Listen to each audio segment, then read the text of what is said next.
बात ये है कि अपनी यश कीर्ति के लिए ही लोग मुझे बुलाते हैं कि मेरा नाम ले। और शास्त्री जी भगवान की भजन तो गाते हैं, लेकिन हमारा भी नाम लेके ऐसा कुछ गाएं तो मेरी भी यश कीर्ति, जो तुम नहीं हो वो भी मैं गा देता हूं कि भाई हो क्या तुम, लेकिन तुम्हारे यश कीर्ति के लिए मैं अपने दिल में पत्थर रख के, हृदय में पत्थर रख के न गाना चाहता हूँ, नहीं गाने चाहिए। तब भी मैं सोचता हूँ कि मैं चलो, लेकिन इन लोगों का मैं यशगान कर रहा हूँ, इसके लिए मुझे क्षमा करना। मैं जानता हूँ कि नरक होगा मुझको, इनको गाने से, इनका यशगान करने से मुझको नरक के अलावा कुछ नहीं होगा।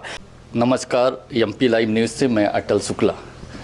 आज हम आपकी मुलाकात कराते हैं बिंद की एक और महान शख्सियत से, बिंद के सुपरस्टार, बिंद की सुपर आवाज़। बिंद का ऐसा कोई भी बड़ा आयोजन जिनके अनुपस्थिति में वो आयोजन बिल्कुल अधूरा लगता है, चाहे वो शासकीय आयोजन हो चाहे निजी आयोजन हो, हर आयोजनों में उनकी उपस्थिति रहती है। आइए हम आपकी मुलाकात कराते हैं बिंद की महान शख्सियत, बिंद के महान गायक राजकुमार शास्त्री जी से। सबसे पहले मेरे एमपी लाइव न्यूज़ चैनल में आपका स्वागत है शास्त्री जी। सबसे पहले आप ये बताइए कि आपकी संगीत की यात्रा कहाँ और कैसे शुरू हुई? हमारी संगीत की यात्रा राम जी की इच्छा से अपने घर में ही, हमारे बब्बा जी, हमारे पिताजी, हमारे चाचा जी, हमारे भाई साहब, सब पूरा परिवार बैठ के, बचपन में मैं जब देखता था तो रामायण गाते थे। हमारे चाचा जी ढोलक बजाते थे, पिताजी गाते थे, चाचा जी। तो हम लोग छोटे छोटे लड़के थे उस समय, तो हम लोग भी बैठते थे और धीरे धीरे हमारे घर का पूरा परिवार ही गाता बजाता था। तो मैं भी उसी लाइन में आ गया और संगीत की दुनिया में मानस गाना शुरू किया पहले।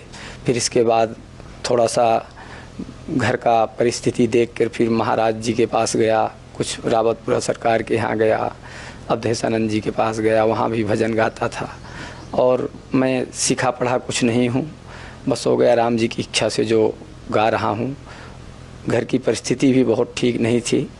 पिताजी हमारे बड़े धार्मिक प्रवृत्ति के हैं और उन्हीं का आशीर्वाद से आज मैं भजन गा के अपने परिवार का भरण पोषण कर रहा हूँ। जिस तरह से आपकी जो स्टाइल है, एक अलग स्टाइल में आप गाते हैं, और बिंद नहीं पूरे मध्य प्रदेश में आपकी इस समय यानी उपस्थिति, चाहे वो सोशल मीडिया के माध्यम से हो या किसी बड़े आयोजन के माध्यम से, आपकी आवाज़ हर जगह गूंज रही है। और मैंने देखा है कि विगत 1-2 सालों में सबसे ज़्यादा यानी लोग चाहने वाले और सबसे ज़्यादा फॉलोवर आपसे जुड़े हैं, उसका राज क्या? उसका राज ये है कि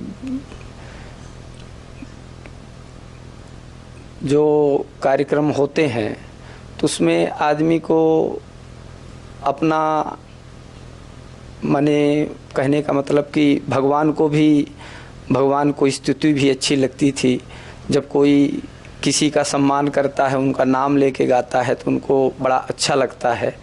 तो हम लोग तो जीव हैं और यहाँ पर बड़े बड़े कार्यक्रम होते हैं, बड़े बड़े नेता, बड़े बड़े सब लोग कार्यक्रम कराते हैं, तो उनका भी मैं भगवान की भजन तो गाता हूँ, उनका भी नाम लेके मैं गीत बना के गाता हूँ। उसमें उनको अच्छा लगता है तो मैं ही, अगर मेरा कोई सम्मान करे, मेरा नाम लेके कोई गाए, कोई कविता करे, कोई भजन गाए मेरा नाम बना के, तो मुझको स्वयं अच्छा लगेगा। ये स्वभाव है मानव का, प्रकृति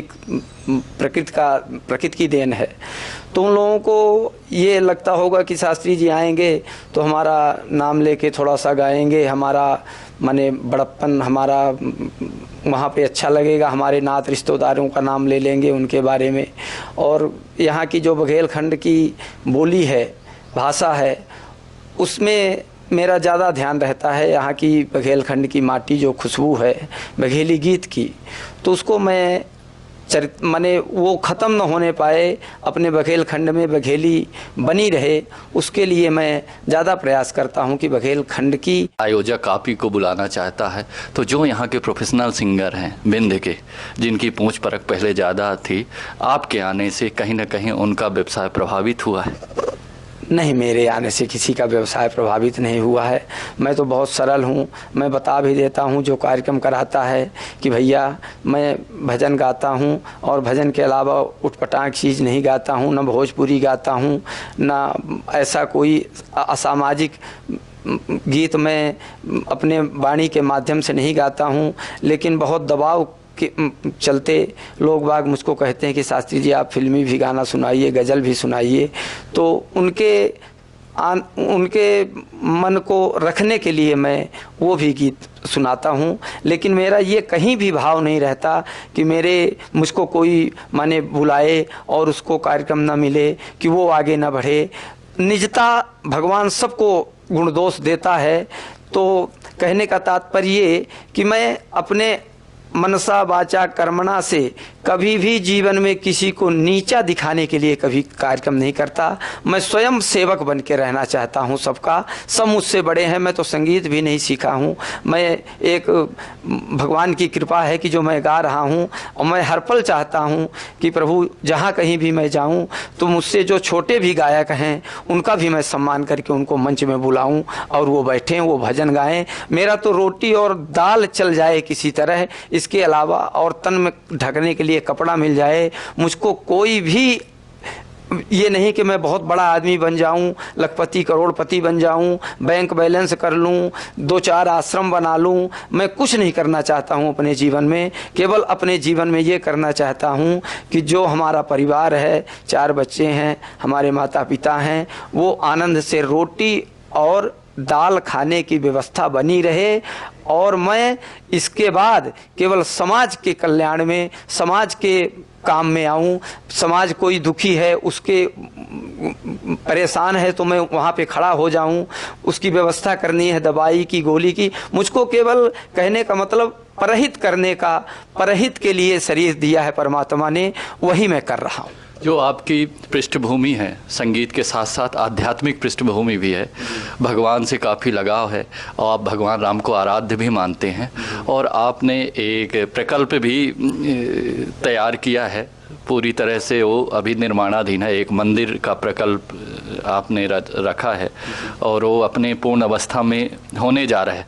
तो क्या आप अभी लोगों को संगीत के माध्यम से इंटरटेन करेंगे कि आने वाले समय में आप अध्यात्म की ओर आपका झुकाव होगा, या और कुछ कोई प्लानिंग आपकी? अध्यात्म ही मेरी निजता है, अध्यात्म ही मेरा हृदय से, मैं केवल आध्यात्मिक आदमी हूँ। मेरे पास प्रदर्शन नहीं है, मेरे पास दर्शन है। ये दाढ़ी और चंदन, ये माला पहन लेने से कोई संत नहीं बन जाता। एक पैंट शर्ट जीन्स का जूता पहनने वाला भी मुझसे ज़्यादा संत हो सकता है। संत कोई प्रदर्शन का विषय नहीं है, संत दर्शन का विषय है। संत अंदर से होता है, आदमी हृदय से होता है, प्रदर्शन से नहीं होता। तो मैं संत अंदर से हूँ। मैं आज तक आपसे बताऊं, न मैं किसी को माला पहनाया हूँ, किसी जीव को माला अगर पहनाया हूँ तो संत को पहनाया हूँ, महापुरुषों को पहनाया हूँ, भगवान को पहनाया हूँ, और आज तक मैंने कभी माला पहना भी नहीं किसी से। मैं ये चाहता हूँ कि जब तक जीवन है तो हे भगवान, मेरी दाल रोटी की व्यवस्था परिवार की हो जाए, पढ़ लिख ले बच्चे। इसके बाद मैं केवल और केवल अपने परिवार के लिए नहीं, पूरे समाज के लिए जीऊँगा, पूरे राष्ट्र के लिए जीऊँगा। जो आज बॉर्डर में जो सैनिक शहीद हो रहे हैं, उनकी बदौलत आज हम सब लोग यहाँ से चैन से सो रहे हैं, खा रहे हैं। मैं आने वाले समय में अगर मुझको भगवान ठीक ठाक बनाए रखा तो मैं जीवन में समाज की सेवा करूंगा और हमारे जो सैनिक हैं, मैं चाहूँगा कि मेरा जो पुण्य है, जो मेरा भजन है 20 साल का जो मैं भजन गाया हूँ और जो उसमें पुण्य मिला है, तो हे भगवान वो जो बॉर्डर में जो शहीद हो रहे हैं उन शहीदों को मेरा पुण्य पूरा भगवान उनको दे दे। और मैं पुण्य के अलावा आज तक कभी किसी का दिल नहीं दुखाया, कभी किसी से झूठ नहीं बोला, कभी किसी से झूठ बोल के पैसा अर्जित करने की कोशिश नहीं की। मैंने जो अपनी मेहनत से अपने खून पसीने से रात भर 2 बजे रात 3 बजे रात तक गा के बजा के, किसी तरह से तबीयत नहीं ठीक है तब भी मैं गाता हूँ बजाता हूँ कि मेरे परिवार का भरण पोषण हो। इसके बाद जो मेरे पास पैसा बचे तो मैं मंदिर में लगाऊँ और गरीबों के बीच में लगाऊँ। मैं अब अक्सर गाँव अपने जाता हूँ तो मैं देखता हूँ, मैं केवल अपने घर में पिताजी चाचा जी से मिलने नहीं जाता हूँ, मैं गाँव में पूछता हूँ कौन परेशान है, किसकी शादी माने परेशान है कि बच्ची की शादी नहीं हो रही तो मैं उसमें कुछ मदद कर दूं। इस तरह के काम मुझको हृदय से अच्छा लगता है और मैं करने की कोशिश करता हूं। आपका जो उद्देश्य है वो अपने परिवार के साथ साथ समाज के लिए भी आप सोचते हैं। आध्यात्मिक आपकी पृष्ठभूमि है और अपने दायित्व के साथ साथ पूरा देश पूरा समाज के दायित्व का निर्वहन करने की सोच है आपकी। एक और प्रश्न है आपसे कि आध्यात्मिक आपकी पृष्ठभूमि है, आपका रहन सहन भी पूरी तरह से आध्यात्मिक है, लेकिन जिस तरह से आपकी दाढ़ी और जिस तरह से पगड़ी आप लगाते हो अपने सिर में, तो इससे लगता है कि जैसे सिख धर्म के गुरुओं की वेशभूषा आपसे मैच करती है। तो इसका पगड़ी का क्या राज है? जैसे दाढ़ी रखना तो ठीक है, हमारे सनातन धर्म में है कि दाढ़ी रखना, लेकिन दाढ़ी के साथ साथ पगड़ी भी आप लगाते हैं, उसका क्या राज है? हमारे सनातन धर्म का जब से हम जानने लगे कि हम सनातन धर्मी हैं तो मैं देखता था कि हमारे बब्बा भी पगड़ी बांधते थे, हमारे बब्बा के पिताजी भी पगड़ी बांधते थे और हमारे पिताजी भी पगड़ी बांधते थे। पगड़ी बांधने का मतलब ये है प्रभु कि हम अपने मस्तिष्क को खाली न रखें। भगवान की आराधना करने पे, भगवान का स्मरण करने से, भगवान का ध्यान करने से, भगवान का पूजन पाठ करने से ये जो हमारी चोटी है, चोटी, ये कहने का मतलब इसका संबंध डायरेक्ट भगवान से होता है। तो ये पगड़ी बांधने का मतलब ये है कि जो ऊर्जा आती है भगवान से तो वो शिखा से होके माने जाती है, शिखा से होके जाती है और पैर के अंगूठे से वो जब कोई जैसे किसी का पैरे का ही छूता है आदमी तो वो ऊर्जा जो है तो पैर से निकलती है, अंगूठे से निकलती है। तो ये पगड़ी बांधने का मतलब ये है कि पगड़ी बांध लेंगे तो हमारा जो पुण्य है, हमारा जो संचित फल है तो छीण नहीं होगा, शिखा में बंधा रहेगा और उसके माध्यम से मेरे शरीर में एक पवित्रता का ऊर्जा का संचार होगा। ये पगड़ी का तो राज आपने बता दिया हमारे दर्शकों को। मैं एक गाना जो आपका पसंदीदा गाना है, चाहे आप बघेली के माध्यम से हो या चाहे कोई और भजन हो, हमारे दर्शकों को सुना है जो आपको सबसे ज़्यादा प्यारा, 2 लाइन गुनगुना दे। मैं अपने जीवन का एक जो सत्य है, घटना है, उसको मैं सुना रहा हूं आपको। शोरगुल कितना भी हो हमको असर होता नहीं, क्योंकि हम फुटपाथ पर सोने के आदी हो गए, हर खिलौना देख कर रोने के आदी हो गए, बहती नदी में हाथ हम धोने के आदी हो गए। शोरगुल माँ ने विद्यालय में भेजा दी किताबें ढेर सी,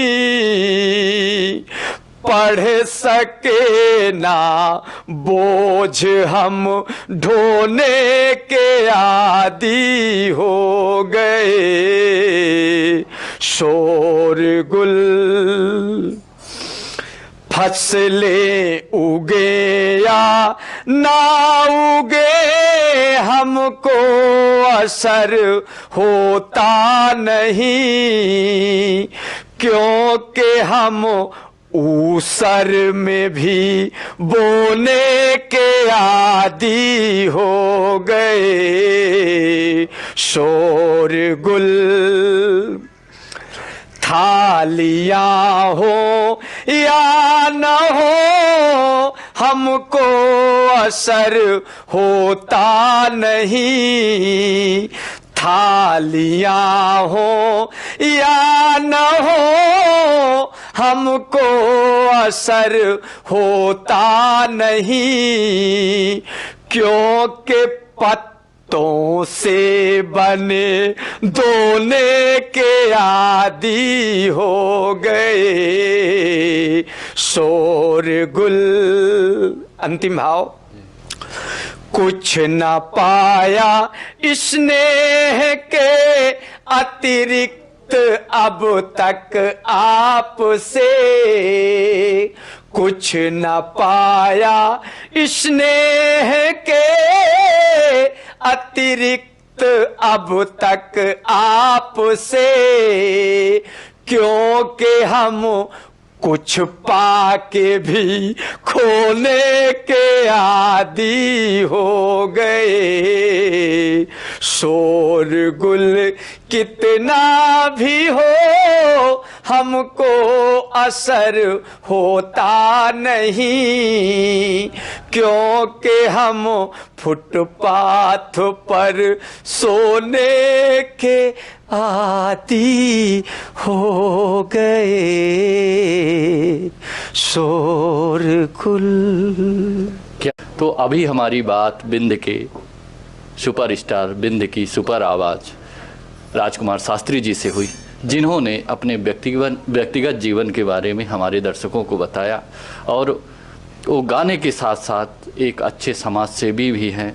परमार्थ की उनकी जो सोच है, जिस तरह से उनकी वेशभूषा है, जिस तरह से उनकी रहन सहन है उनका, जिस तरह से वो आध्यात्मिक पृष्ठभूमि से हैं, तो अभी तक हम लोगों ने उनको सिर्फ संगीत के माध्यम से उनके भजन और उनकी गायकी सुनी थी, लेकिन आज हम उनसे साक्षात करके आज उनके व्यक्तिगत सोच के बारे में कि वो एक समाज सेवी भी हैं, परमार्थी भी हैं, और आने वाले समय में वो कहते हैं कि भगवान अगर मुझे उस लायक बनाता है तो मैं समाज के कल्याण के लिए निरंतर प्रयासरत रहूँगा। धन्यवाद।